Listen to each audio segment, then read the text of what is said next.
So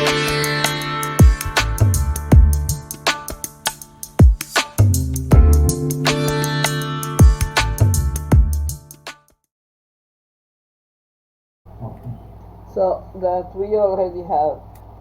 Okay, Jai Jagannath. So the question is, some people say, tell. Yeah. So some people say that a story of Krishna and Rama are somewhat like, originally something else would have happened, but then like, it built up, and what we hear from Bhagavatam now or in Ramayana, Charitmanas might be like, somewhat addition to what actually like, those all things which are described as like, very magical or those sort of things might not have happened. These once like Krishna was accepted as Bhagavan, people added those stories as in he did some wonderful things which might not have he actually did. So how to understand this is true, or like devotee sentiments are like that, they because of this faith and belief eventually they realize Krishna in that way. Okay, so we have both factors here. One factor is that people really tend to do things like this. They love some figure, someone, some hero or something, so they tend to embellish the stories, because people like to tell stories. But this is happening, irrespective if they think it's Bhagavan or not. Even your grandfather's escape from a shipwreck, can become very embellished, and nobody thinks that your grandfather was God.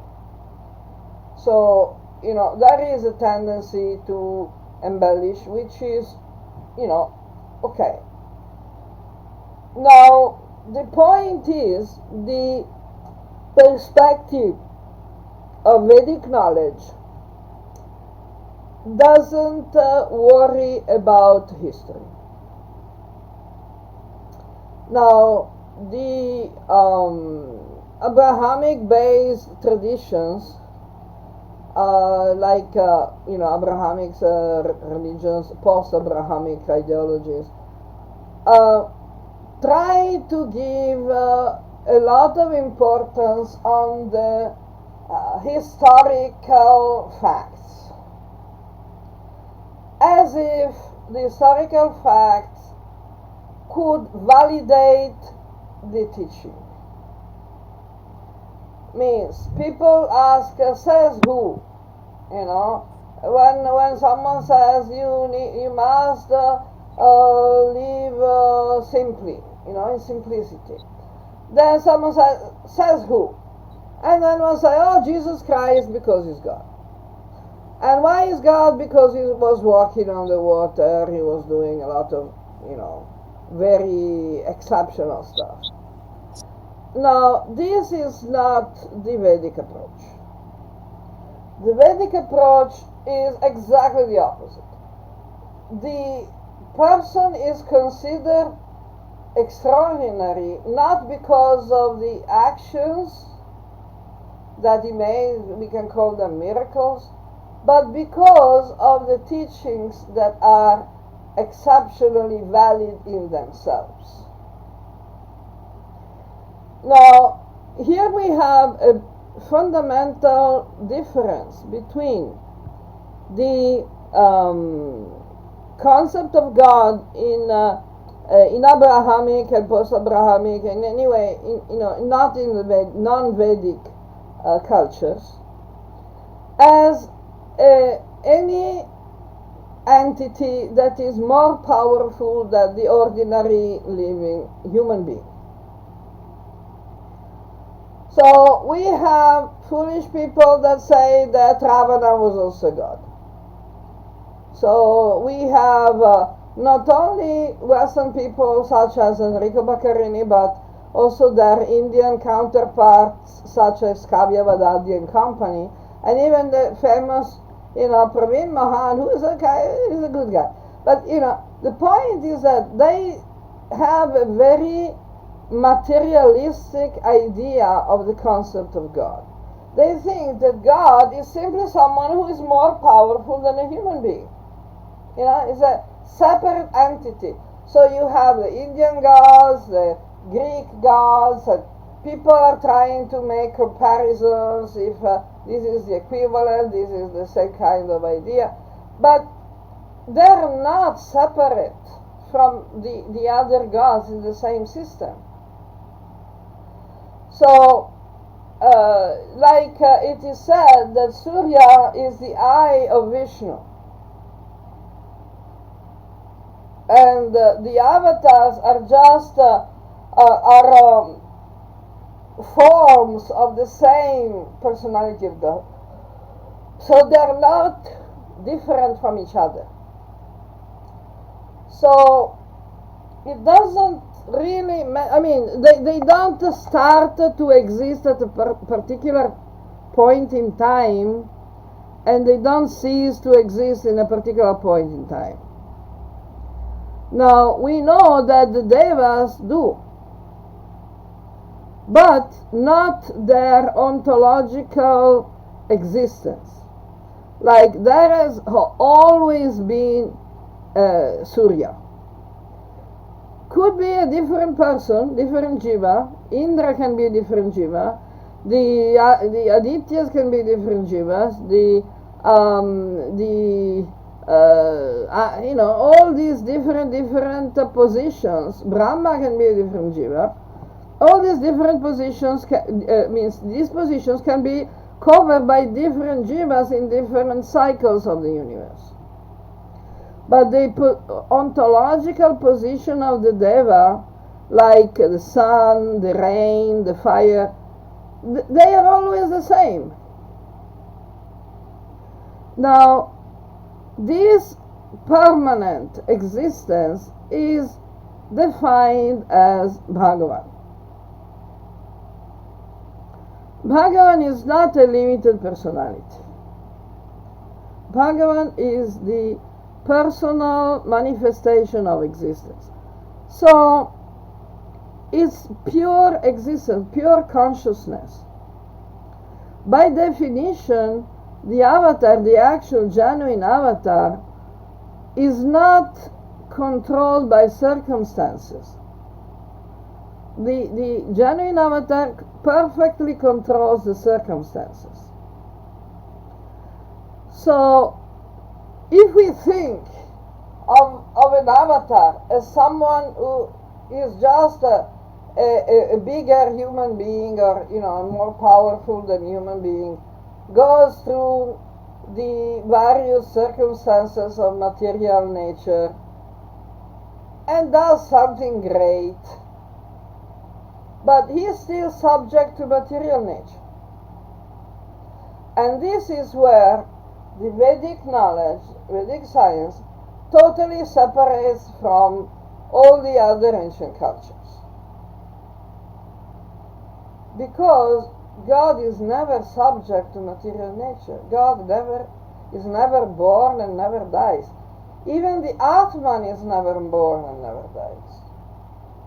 What to speak of God? Now, what is born and dies is a material body. Whether it is only mental, subtle, or subtle and gross, like in human beings. Only subtle is in devas. The devas can control their body much better than we can do ourselves. But still, even the devas have a material body that is made of subtle substance. God doesn't have a material body. The body of God is always spiritual. This is a fundamental point in the in Vedic philosophy and theology. Now, the problem is that it's difficult to explain this to materialistic people because they have no idea what is the meaning of spirit or transcendence. If you go and see in Western languages, for example English, the word spirit has so many different meanings. It means not only the soul, the Atman, but also the mind, the ghost, the mentality, the attitude. You know, so it's so it's so confused. Then it's very difficult to explain to people what is the value of the activities of the avatar. Now, we know that in the Vedic culture, Vedic knowledge, we have the concept of Leela.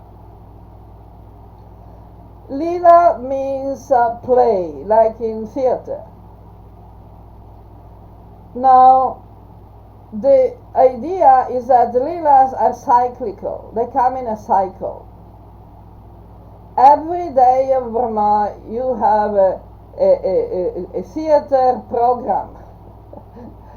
And on each day, you have the avatar of Vishnu coming. All the avatars of Vishnu coming. Sometimes with some little difference, some little variation.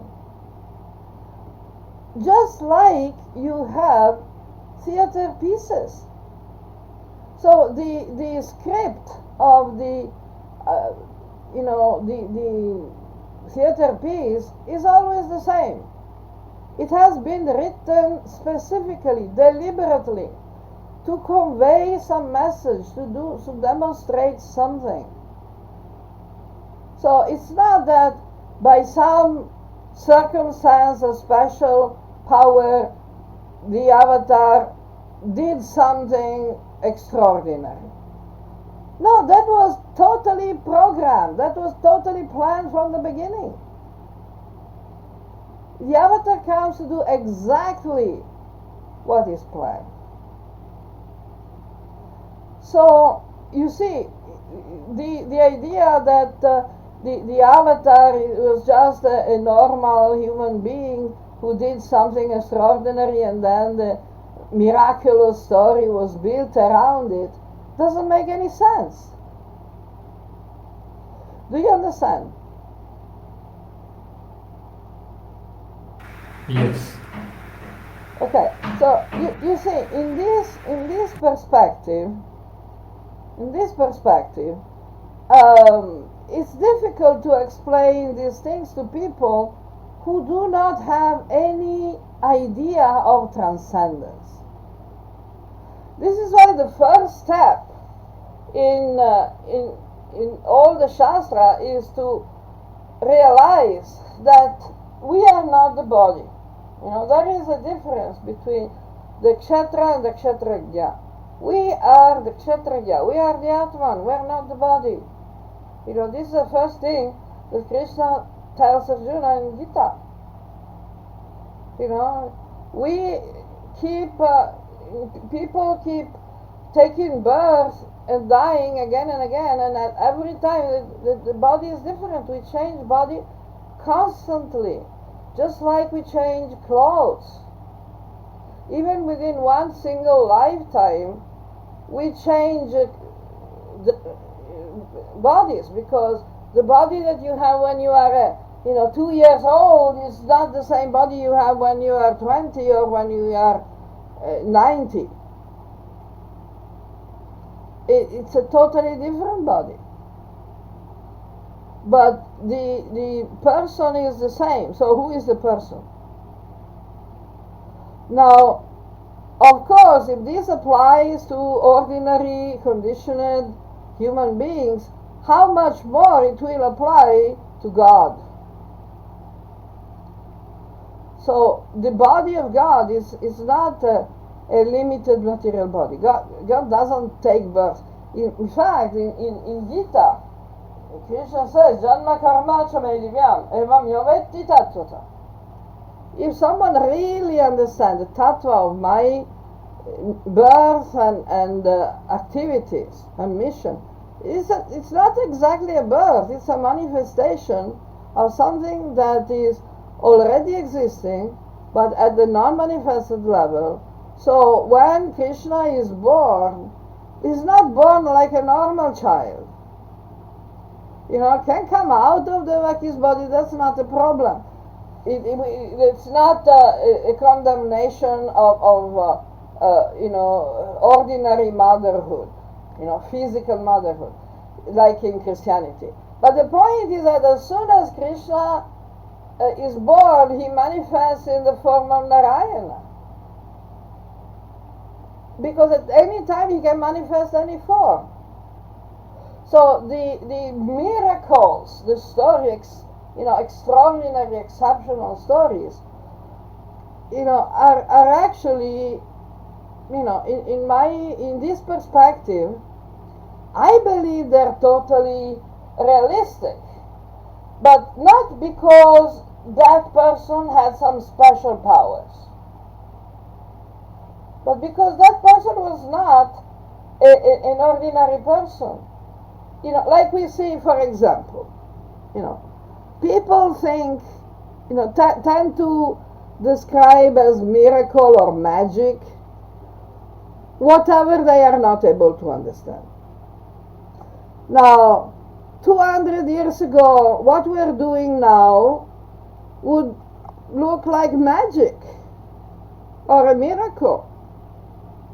Look at that. We talk to a picture, a frame, a frame picture that moves, and then we are talking to people who are, thousands of miles away in real time. 200 years ago, if you told something like that to people, they would say, no, you're just, inventing, yeah, right, it's a myth. No, it's not. Or like, I don't know, if you take a microwave oven, I've seen recently some video on YouTube, some Pakistani, they call tribal people, but they're actually tribal. I don't know if they like to be called tribals because they're serious Pakistani Muslims, but they're very simple-minded. They never seen a microwave oven, and they think it's magic that you can cook rice inside the paper bag and the paper bag doesn't burn, but the rice is cooked. You see, that's a miracle. That's unbelievable. Someone must have invented this idea. No, it's not necessary. Of course, as long as we don't understand how it works, people will probably invent their own explanations. Like, our friend Praveen Mohan, who said that, the Brahma Padartha that is inside the body of the deities of Jagannath is a nuclear reactor. Yeah, okay, a nuclear reactor. I don't think so. The heart of Krishna was a nuclear reactor. Why does it have to be a nuclear reactor? Because people think that, the greatest invention, the greatest scientific wonder is a nuclear reactor. But in the Vedic sciences there is much more than that, much better than that. The Vedic technology, the Vedic science was much more advanced than that. It's like when we compare something by using a reference that we already know. For example, we know about, say, roti.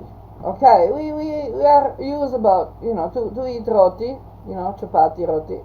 So if the roti is cooked nicely, made nicely, it's very good. So now you take whatever, wonderful preparation that is 100 times better than roti.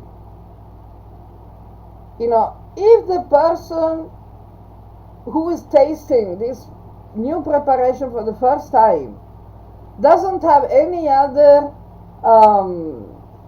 comparison term, reference term, he will say, this is a very good roti. You know, and he will think that he's giving you a big compliment. So, you know, when people say that the Brahmastra was a nuclear weapon, they think they're making a big compliment to the Vedic science, but they're actually, you know, downgrading it, because the Brahmastra is so much more advanced than any nuclear weapon that, you know, exists today. Is this explaining? Is this answering your question? Yes. Okay. Any more elaborations and, you know, points about this? Any more questions, observations, objections? I think that answers. That gives the point. You know, the idea is that also, you know, Shivani was asking me a very similar question, you know, why can we say that Bhagavad Gita is better than, say, the Gospels? Because, you know, Krishna is not so much different from Jesus Christ. Is a guy who gave some teachings. Now, the problem is that the people who ask these kind of questions, who have these kind of ideas, has never read the Gospels or the Bhagavad Gita. There is no comparison. There is absolutely no comparison. It's just comparing, you know, a roti with a super cake. You know, but people don't read. You know, people don't go and they don't verify, so they have only general, very vague opinions, and because they're taught to believe that all opinions must be respected, then all opinions must have the same value. So what's the difference of value between your opinion and my opinion? This is the problem that has been created by the mainstream academic system. For if you go and study philosophy at the mainstream academic university, you're not really studying philosophy. Philosophy means a love for knowledge. When you go to the university to study philosophy, you're actually taught the history of philosophical speculations by a series of people. And the general message is that everybody has an opinion. Like Descartes has an opinion, Kant has another opinion, Schopenhauer has another opinion, Nietzsche has another opinion, you know, whatever other people you can bring into the picture, but they all have different opinions. It means that nobody knows anything. So, the truth does not exist. And this was done specifically to support the idea that the only absolute truth that is not subject to relative opinions is the opinion of the church. So, the church started the great universities, and they're still, in general, more or less, they're controlling them, but even if the church itself has lost the control, still the same pattern is there. So the pattern is all these people, all these great thinkers, philosophers, have different opinions, but the only real absolute truth is what we teach you, is what the government tells you to do. So you see, this is not the Vedic system. This is actually the opposite of the Vedic system. Because the Vedic system is based on self-realization. We need to find out Svadhyaya. We need to study directly the self and by ourselves, of course, with guidance and everything. But we have to actually use our personal intelligence to understand things. We should not just accept because this is what you have to accept. This is the truth, believe it or not, you have to believe it, otherwise you're not getting a degree. You understand? Yeah. So we have, as Hindus, we have a huge opportunity today because the world is changing fast and people are losing confidence into the established system, and they're looking for alternatives. But because they're ignorant, they don't know, they're trying to invent some new system. But we have the perfect Vedic system, and we need to actually study it and help other people to learn about it, to study it, verify, apply, experiment until they're actually satisfied that this is actual knowledge, this is the truth, this is reality. Okay, so we have a fellow jitser that doesn't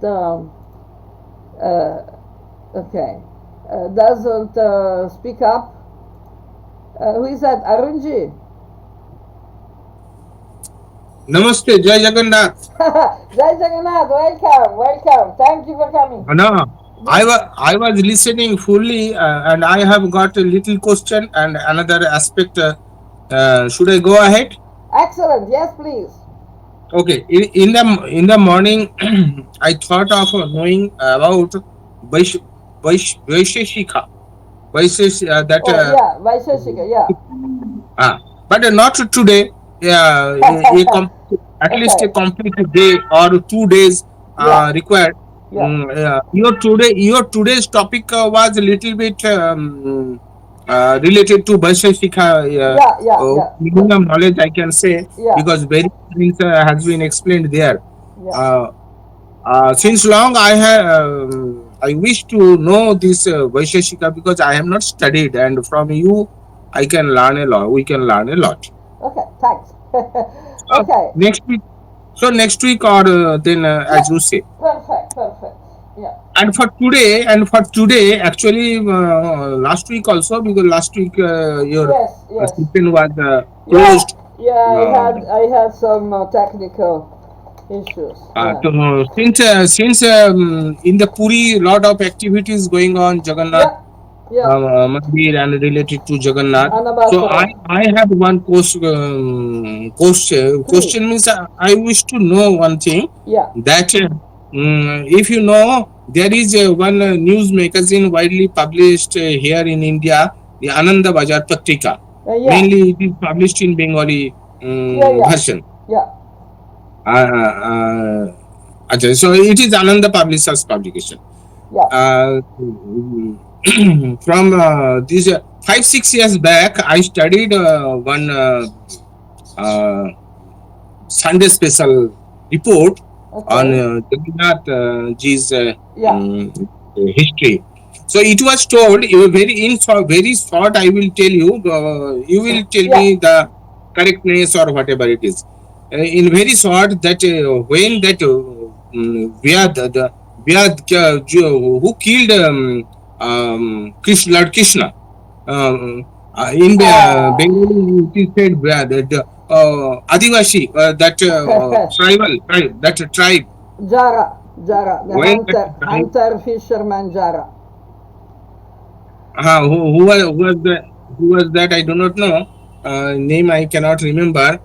So that tribal, when he saw that Lord Sri Krishna has been killed by him, so then he went for these rituals, the final rituals. So he tried to burned according to Hindu rituals, and then the body, that ashes was submerged in the samundar, means sea, which is near Porbandar in the Gujarat part. Yeah, Dwarka. So that naval, that the body was burned, but that naval part was not burnt. Okay, Yeah. the Navi. The Navi was not. This is the story. What I read in very short, I will Yeah. tell you. Yeah. Then when he went to wash that one Navi, that naval part, he thought because he understood that he killed Lord Krishna, so he was frightened, and so he wanted to keep that naval part. So as soon as he went to wash that body part, naval, that naval went into the sea, and he was running after that naval and reached here nearby in Puri, and then he collected, and then it was kept secretly that on a Nil Madhav, and then the king of Puri, then Vidyapati, then lot many stories, and then what we see today, Jagannath. That was the story written over there, and some powerful object, as you told in your story, that people believe that nuclear reactor is there or whatever it is there. That thing is there. Now my question is this: you please say something. I should not ask that. I don't have any question on that. Okay. Okay. I wish to know from you what you say. Okay. Okay. One thing is that if you download my book on Puri and Jagannath Puri from my website page, the title of the book is Puri, the home of Lord Jagannath. This book I wrote in 2009, and it was printed and published in Puri in 2009 on paper, printed paper. Can you please send me the link only, please, to my WhatsApp, please? Yeah, sure, I will. Okay. And but you know my website. There is a bookshop page, and on the bookshop page there are all the links. And the time being, this book is only on PDF format, because I didn't make a proper printable edition in English yet. I made the Italian translation, a better version. But when I published it for the first time in India, I was a little bit pressed for time. So the PDF format I did for the printer in Katak is not suitable for Amazon. So Amazon doesn't accept that PDF format.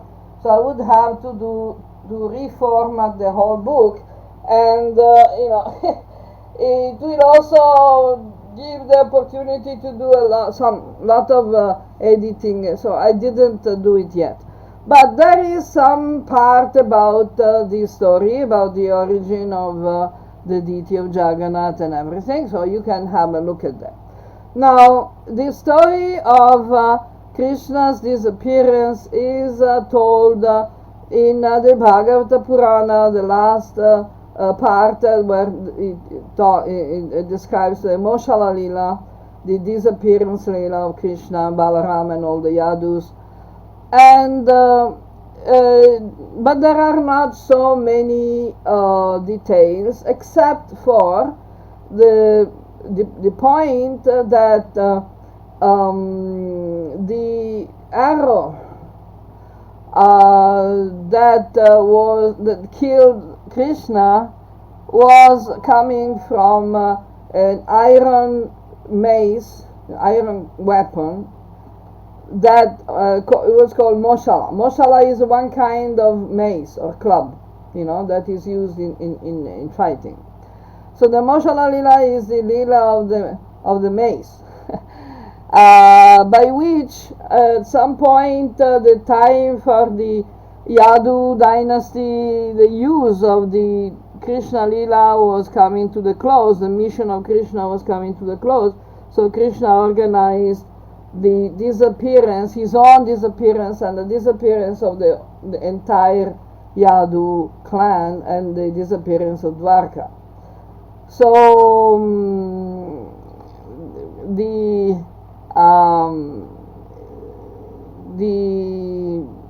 Yadus became very arrogant, and one day one Brahmana visited Dwarka, and the youngsters wanted to play a prank on him. So they took one of the sons of Krishna, his name was Samba, and they dressed him like a girl, a woman, a lady, and they made it look in such a way that she was pregnant, a pregnant lady. So they took Samba dressed as a pregnant lady to the Brahman and asked him, "Oh, you're a great sadhu, you know everything, you're a trikalagya, you know, please tell us, what kind of child will be born from this woman?" So the Brahmana got angry and he cursed the Yadu, saying that the child of this woman will destroy your entire dynasty.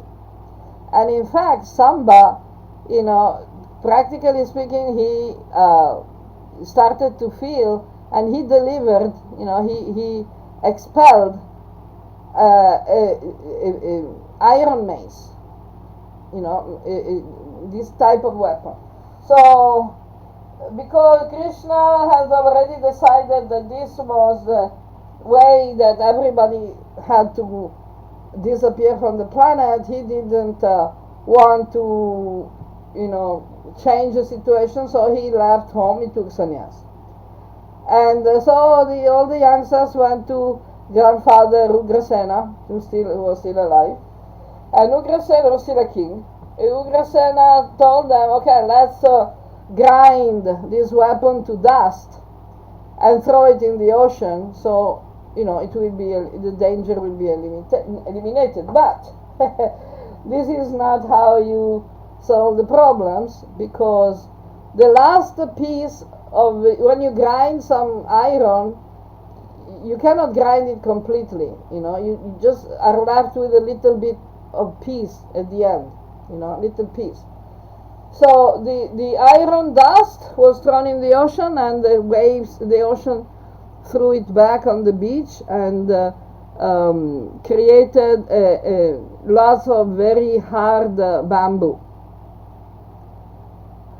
And the last piece was swallowed by a fish, and a fisherman called Jara means old age. A fisherman called Jara got the fish, and inside the fish there was this piece of metal, scrap of metal, and he made an arrow out of it, arrow point out of it. So the Adivasi, Vanavasis are actually not so much ancient primitive populations, but they are people who don't want to follow the Vedic rules of Varnashram Dharma, so they are not required to observe the principles of compassion and cleanliness, because they're not civilized. They want to eat meat and fish. So they were living near the ocean, near the places where the woods, the forests were, so they could hunt and catch fish and meat. So one day Jara was going around with this arrow, and he saw something moving behind some bushes, that looked like the face of a deer. But in fact, it was not the face of a deer, it was Krishna's foot. So he shot, and quite strangely, because usually you get a wound in your foot. It's not that you die it's not a lethal wound, but Krishna left his body. Disappeared, died, whatever you want to see. Now, here stops the story in the Bhagavata Purana, Harivamsa, and everything. Now, from here onwards, various stories, folk stories, Lokika Shraddha stories, have come up with different stories. Now, the story that is most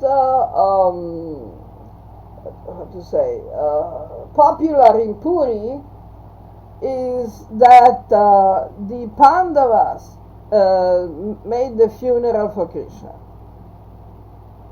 And because Dwarka had been destroyed and Prabhasa Kshetra was also not, they didn't want to go to Prabhasa Kshetra, they went to Puri themselves with the ashes of Krishna.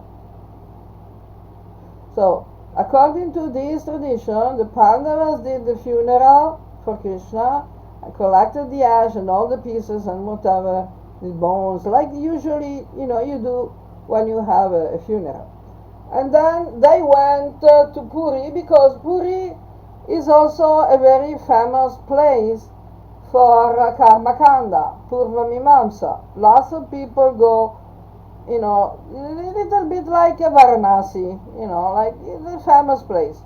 So people go there, and because the Samudra is a holy place, the big holy place, they also take advantage. They have a bit more of a vacation there. So, the Pandavas also did that, and then they dispersed into the sea, and then way later, this piece of this Brahma Padartha, these relics of Krishna, so-called relics of Krishna, came back on the beach. Not at the same time. But, again, these are all folk stories. So one version is as good as another. Now, what is ascertained, what is popularly known, what is confirmed by the Sevakas, the temple authorities and everything, is that this Brahma Padartha, nobody can see what it is. Because it is wrapped up, very carefully, and it is moved from the body of the old deities to the body of the new deity only once, when the new deities are made. And this is the tradition called Navakaleva, means new body. When the new body of the deities is prepared, and it is said that the old deities die. So the old bodies of the deities are actually buried in the cemetery inside the Puri temple. Is called Koili Vaikut. So this Brahma Padartha, nobody can say what it is, because nobody can see it, nobody can touch it. Not only it is wrapped up, but also it is the hands of the pujari who is doing this service to move from one deity to the next deity body, is also, his hands are wrapped up. And not only he is blindfolded, but there can be no light in the temple. So, nobody can know.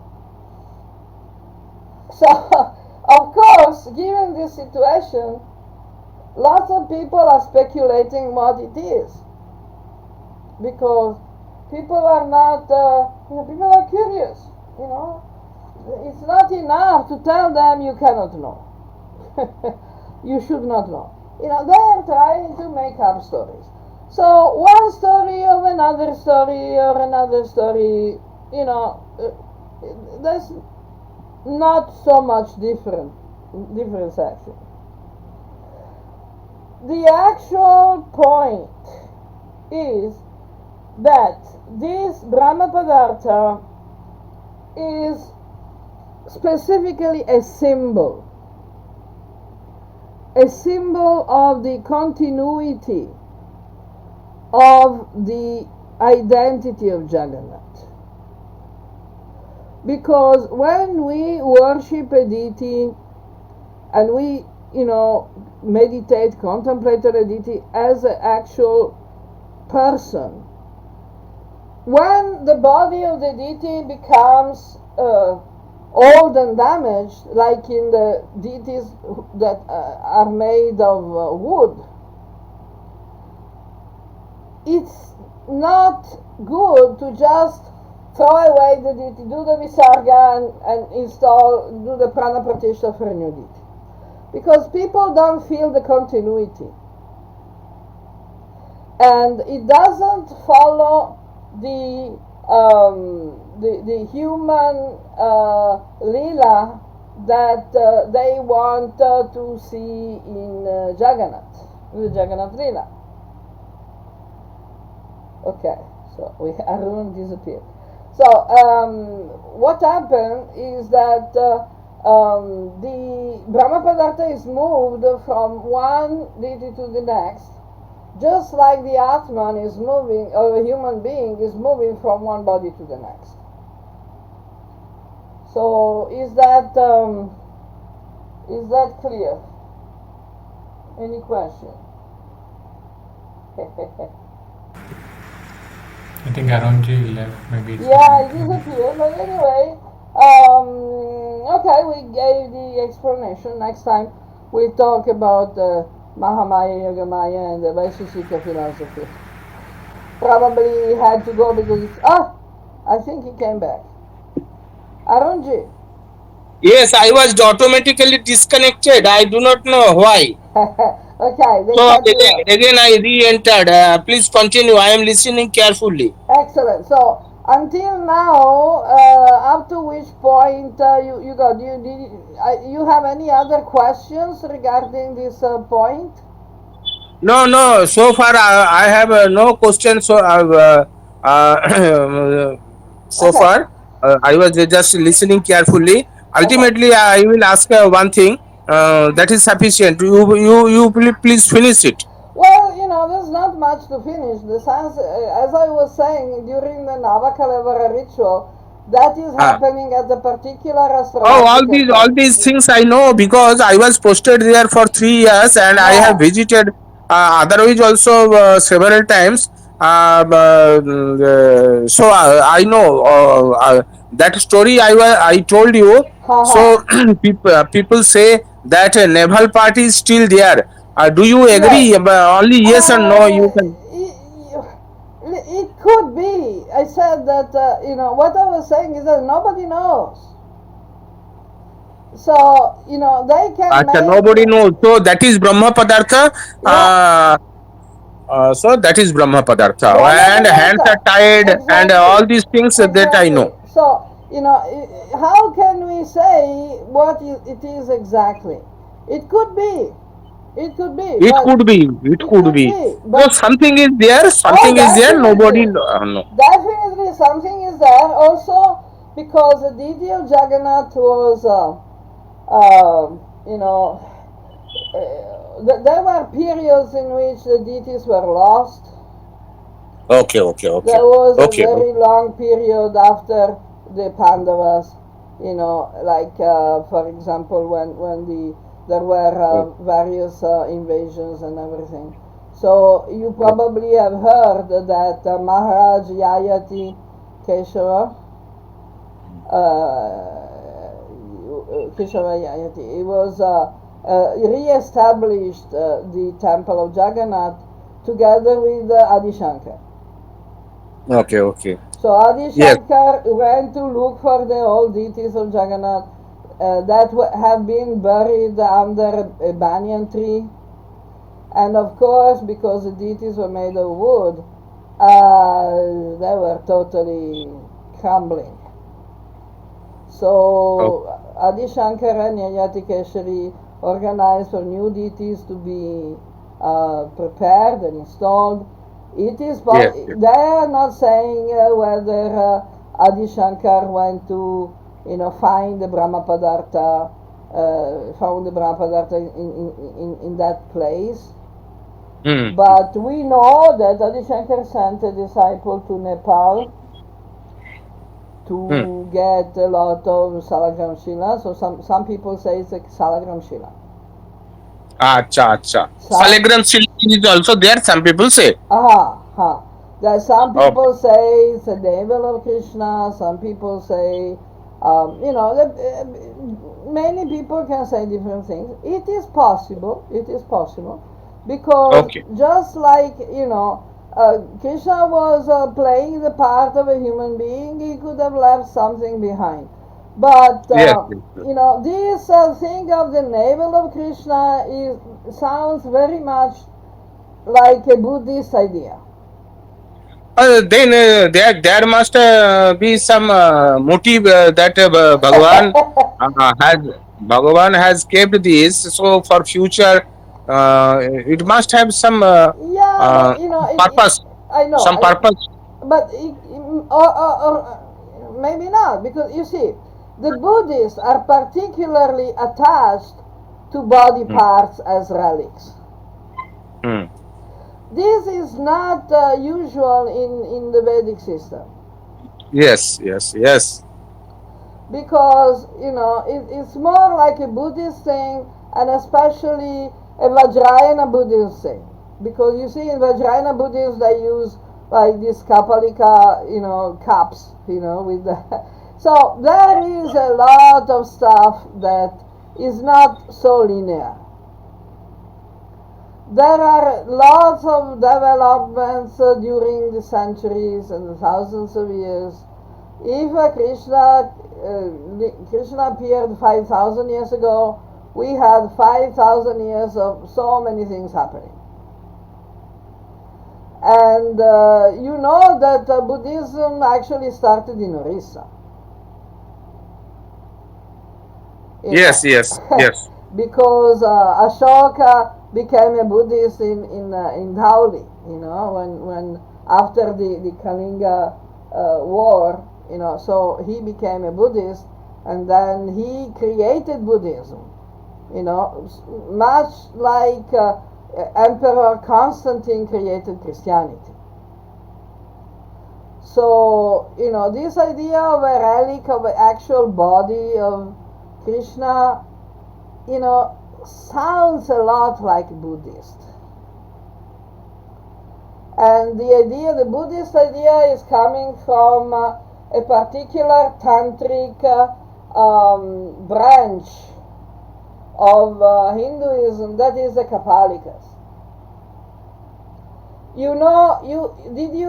Have you heard about Indra Bhuti and his sister Lakshminkara? No. Okay. No. Indra Bhuti was the king of Shambhala. Sambalpur. Shambhala. Why? Shambhala. Okay. Sambalpur. Sambalpur became known as Shambhala. Acha. So the king Indra Bhuti and his sister Lakshminkara were great tantrics. Acha.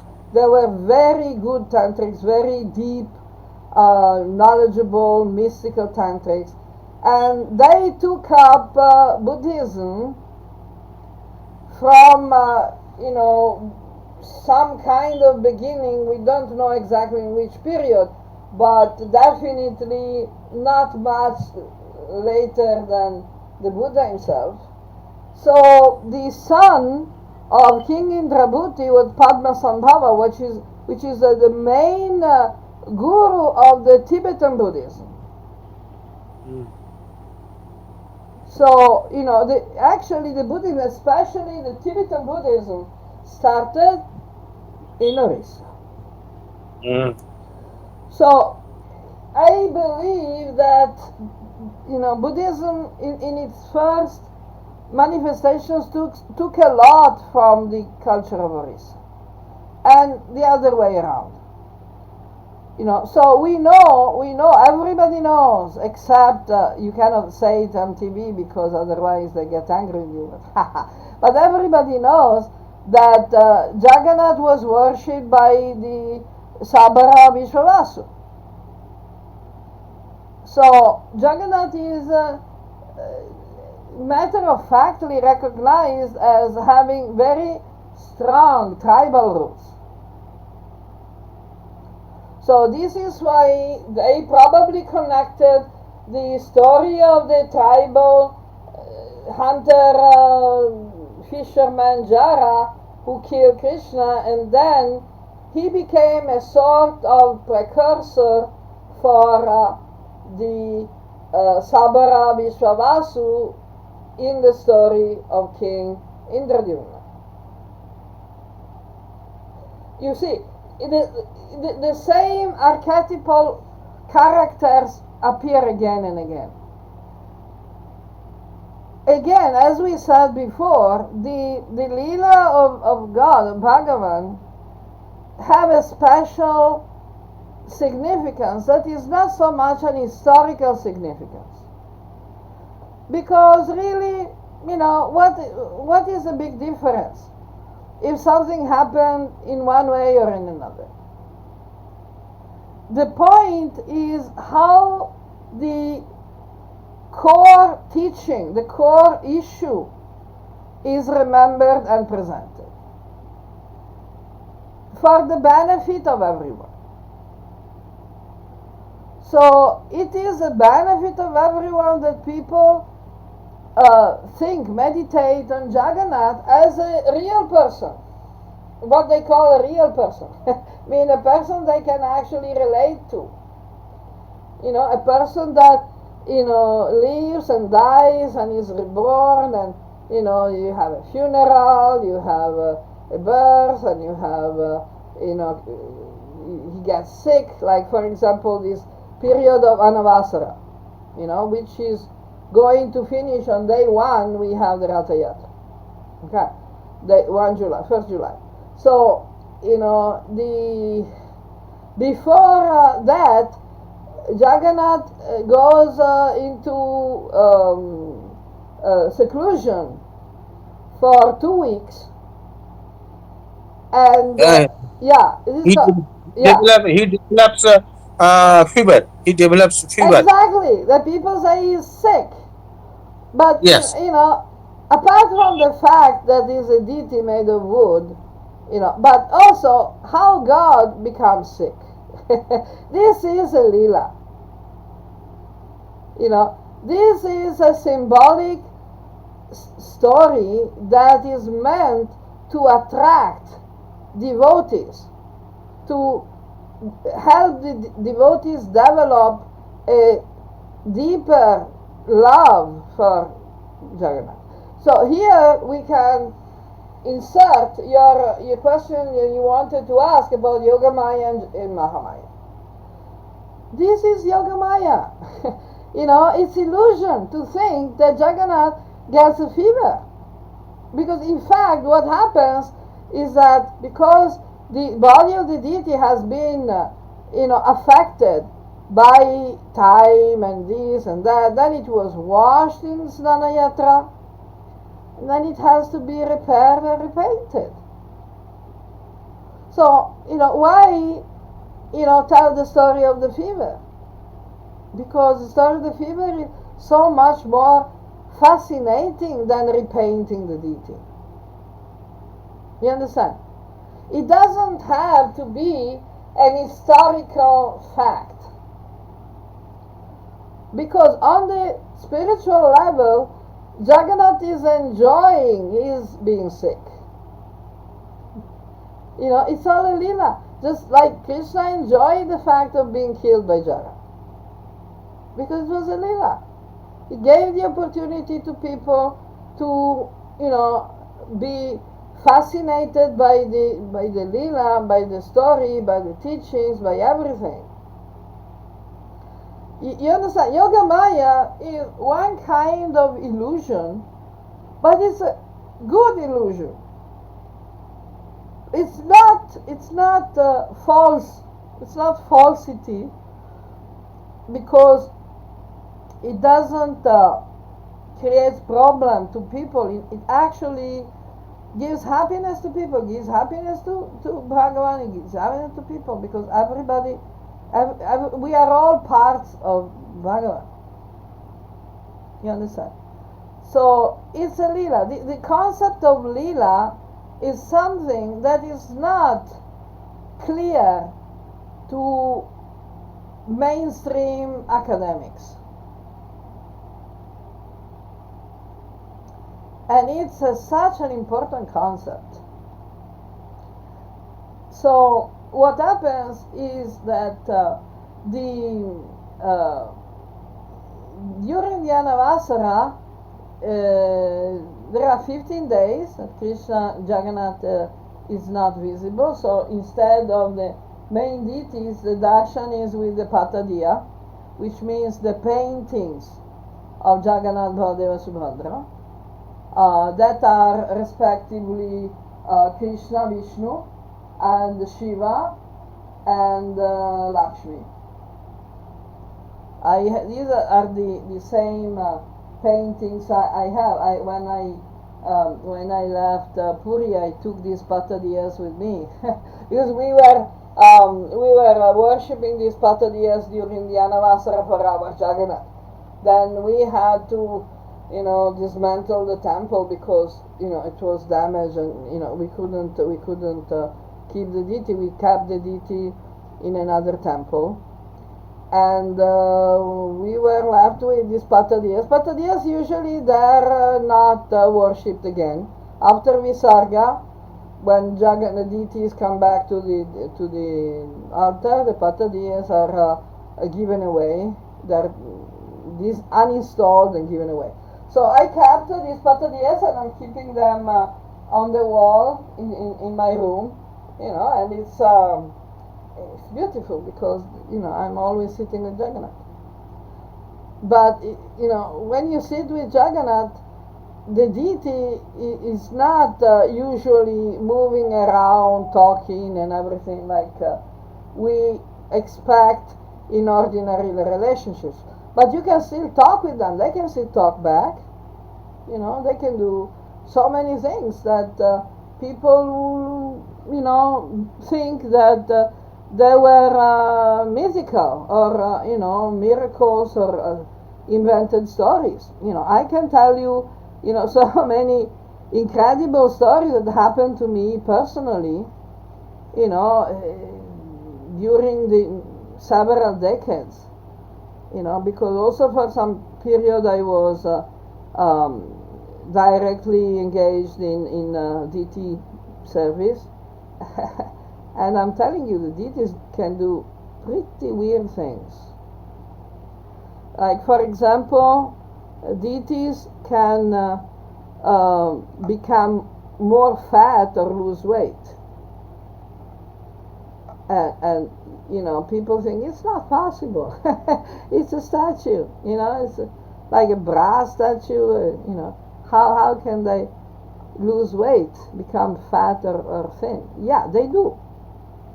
And the same dress, even if the dress does not shrink, you measure and everything. The dress sometimes is fitting, sometimes it's not. And it depends if the deity, liked the food enough, so he was eating more. The deity was eating more. And so like that, we have a lot of traditional story, like for example the story of Alarnath. The deity of Alarnath is a very famous deity near Puri, where all the devotees of Jagannath used to go during this Anavasara period. They cannot see Jagannath, they go to see Alarnath. And there is a famous story of the burnt hand of the deity of Alarnath, because the payas was too hot, and it fell on the hand of the deity, and the hand was burned, was damaged. How is that possible?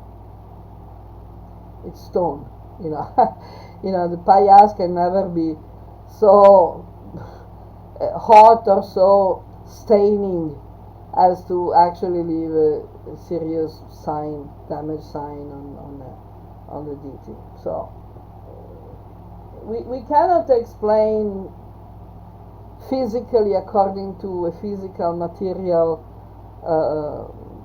vision of things. It's not working like that. So then other things now in these days, Navasara, then I think today is Raja Prasad, in the sense that the medicines and every prasad, special prasad from Jagannath goes to the is sent to the king of Puri, and then in the next few days that will be the conclusion of the Anamasara. Day 1, Rath Yatra will start. Okay. 30th, no, 1st of July is Ratha. Yeah, exactly, 1st of July. Okay, then for this week, I think we had enough. So yeah, we can, enough. yeah. I have got my full doubts cleared. Okay, very good. Thanks. So, Sudeep, you want to say something more? Otherwise, we continue next time. Yeah, I think we are good for today. Okay. So, thank you very much. I hope you are happy with the discussion. Please prepare the questions, if possible, in advance, so that if I need to go and check something, I can do.